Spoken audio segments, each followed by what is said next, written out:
Chocolate পছন্দ করে না এমন মানুষ খুঁজে পাওয়া খুবই দুর্লভ। সবার কাছে লোভনীয় এই চকলেট খাওয়ার প্রচলন শুরু হয় 1750-এর দিকে। প্রথম দিকে চকলেট ঔষধ বানাতে এবং বিভিন্ন ধর্মীয় আচার অনুষ্ঠানে ব্যবহার করা হতো। আর এখন সারা পৃথিবী জুড়ে সেই চকলেট খাওয়া হয় মিষ্টি জাতীয় নয়ন জুড়ানো লোভনীয় খাবার হিসেবে। প্রতি বছর সারা বিশ্বে 3 মিলিয়ন টন চকলেট উৎপাদন করা হয়। বর্তমান সময়েও সারা পৃথিবীতে চকলেটের অনেক বড় অর্থনৈতিক ভূমিকা রয়েছে। এবার আসা যাক চকলেট কোথায় সবচাইতে বেশি উৎপাদন হয়। চকলেটের জন্মভূমি আফ্রিকাতেই। আফ্রিকার 25 ডিগ্রি সেলসিয়াস তাপমাত্রা এবং 80% আর্দ্রতা চকলেট উৎপাদনের জন্য খুবই উপযোগী।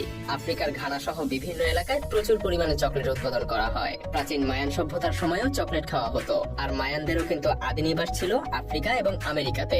এই চকলেট উৎপাদন করা হয় একটা গাছের ফল থেকে। ফলটা আফ্রিকাতে ক্যাকাও নামে পরিচিত। ক্যাকাও আফ্রিকাতে বেশি জন্মে কারণ আফ্রিকার ভৌগোলিক অবস্থান এবং তাপমাত্রা ক্যাকাও গাছের জন্য বেশ উপযোগী। যদিও ক্যাকাও গাছ বেশ সংবেদনশীল, কিন্তু এই ফলগুলোর বোটা বেশ শক্ত এবং পেকে সহজে পড়ে যায় না। দেখতে অনেকটা পেঁপের মতো।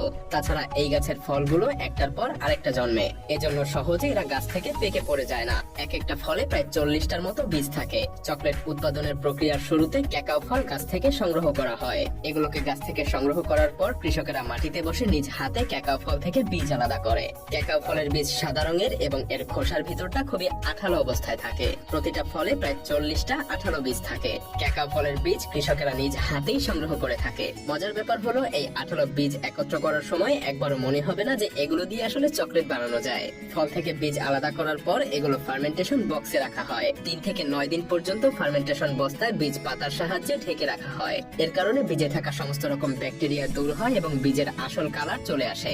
এরপর ফার্মেন্টেশন করা ক্যাকাও বীজ রোদে ভালোভাবে শুকানো হয় যাতে গন্ধ এবং রঙে পরিবর্তন আসে। শুকানোর পর ক্যাকাও ফলের বীজগুলো পুড়িয়ে তৈরি করা হয় কোকো বিন। এরপর ক্যাকাও বিনগুলো আবারও রোদে শুকানো হয়, কারণ রোদে শুকানোর ফলে বীজগুলোতে ছত্রাক এবং ব্যাকটেরিয়ার পরিমাণ অনেকটাই কমে যায়, আর সেই সাথে সেগুলো নষ্ট হওয়ারও ভয় থাকে না। এরপরেই শুকানো বিনগুলো পৃথিবীর বিভিন্ন ফ্যাক্টরিতে নেওয়ার জন্য উপযুক্ত হয়ে যায়। ফ্যাক্টরিতে আসার পর কোয়ালিটি বিনগুলোকে পরিশোধন এবং যাচাই করা হয়। এরপর বিনগুলোকে উপযুক্ত আকারে মেশিনে কেটে ফেলা হয়। সবগুলো বিনের আকৃতি প্রায় সমান করে নেওয়া হয় যাতে করে চকলেটের আকারে আর কোনো পার্থক্য না থাকে।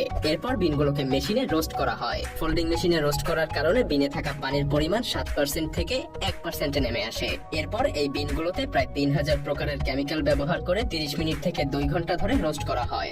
এতে করে পচন বা নষ্ট হওয়ারও আর ভয় থাকে না। ঝরঝরে বিনগুলো পুনরায় মেশিনে দেয়া হয়। ভাইব্রেশন মেশিনে যখন বিনগুলোকে দেয়া হয় তখন বিনের খোসা থেকে বিনের বীজ বা নিব আলাদা হয়ে যায়। এবার কোকো নিব থেকে মেশিনে গাঢ় বাদামি রঙের কোকো পেস্ট তৈরি হয়। আর এই গাঢ় বাদামি রঙের কোকো পেস্ট চকলেটে স্বাদে গন্ধে ভরপুর হয়ে ওঠে।